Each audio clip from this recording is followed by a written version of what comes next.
And of course, you've got to be realistic. There are also the healing crises that do occur when you take flower essences, because they are an intense way of working, especially if you're sensitive. You'll be already tuned into that energy of nature. So when you take them, there can be healing crises. And all I ever say is, that's great. You're releasing.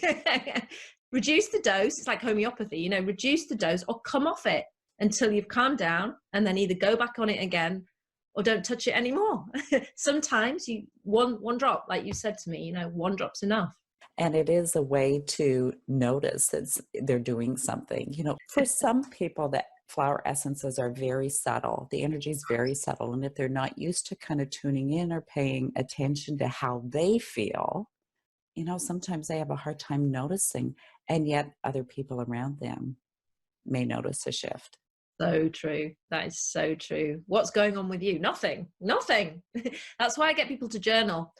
I always say to people, find a creative way to express yourself, ideally through journaling if you can, or drawing pictures, because I notice that it can be so subtle that people will think nothing's changing. But if you look back in your journal, you'll see that a lot has changed. And I always recommend that people do that. And you also don't have to take them internally. You can drop them in the bath, because they'll work energetically on the auric field as well. So if you don't like taking things, then, or if you have an allergy to alcohol, I also make them without the alcohol base as well. But it's a good way of experimenting. Put them in the bath as well and see. Or misting. Oh, misting. Yeah, absolutely. Misting's good to have them in your space.